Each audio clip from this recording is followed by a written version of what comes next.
बाप को रहना पड़ा बेटे के कबाड़ वाले कमरे में।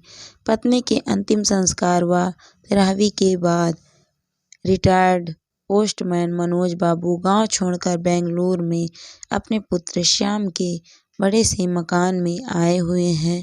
श्याम बहुत मनोहर के बाद यहाँ ला पाया है। यद्यपि वह पहले भी कई बार प्रयास कर चुका था, किंतु अम्मा ही बाबूजी को यह कहकर रोक देती थी कि कहाँ वहाँ बेटे के बहू के जिंदगी में दखल देने चलेंगे।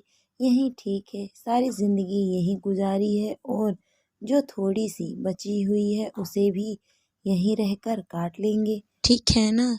मनोज के बाबू का मन हमेशा आने को कहता, लेकिन पत्नी की ऐसा कहने से उनकी इच्छा मर जाती और वो कभी बेटे के पास नहीं रह पाए। इस बार कोई साक्षात अवरोध नहीं था और पत्नी की स्मृतियों में बेटे के स्नेह से अधिक ताकत नहीं थी, इसीलिए मनोज बाबू बेंगलोर आ ही गए। वहाँ अकेले पत्नी के बिना रहना मुश्किल था।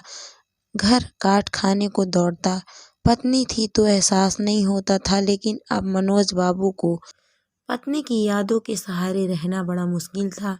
श्याम एक मल्टीनेशनल कंपनी में इंजीनियर है। उसने आलीशान घर व गाड़ी ले रखी है।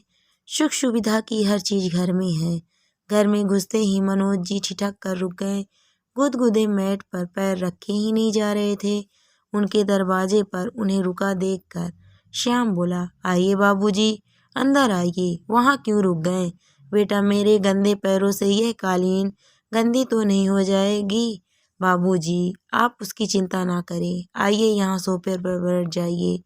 सहमे हुए कदमों में चलते हुए मनोज जी जैसे ही सोफे पर बैठे तो उनकी चीख निकल गई, अरे रे, मर गया रे।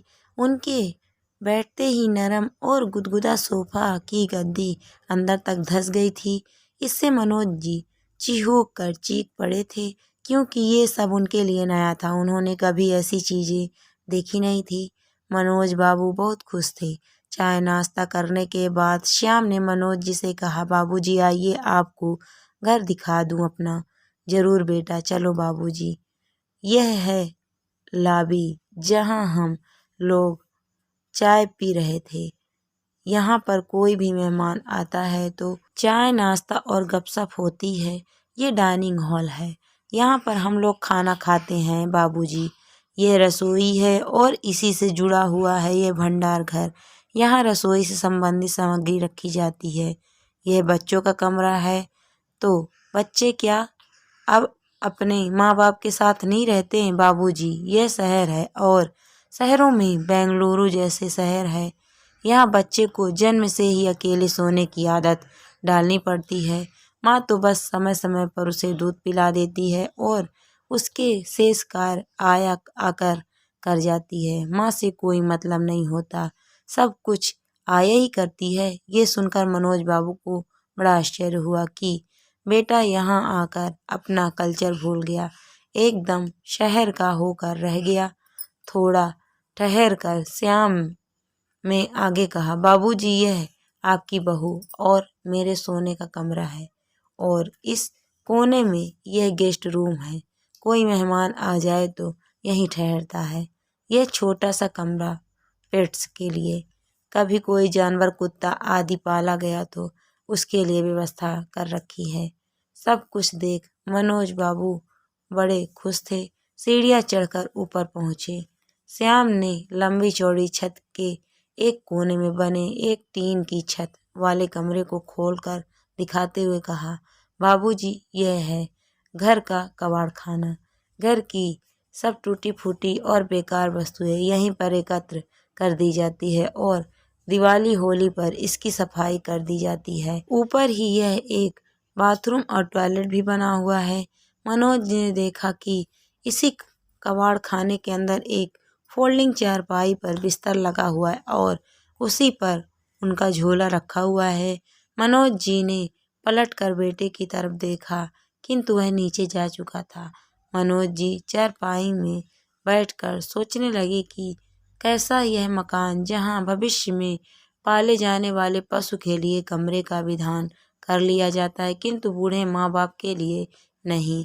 इनके लिए तो कबाड़ का कमरा ही उचित आवास मान लिया गया है। नहीं, अभी मैं कबाड़ नहीं हुआ हूँ।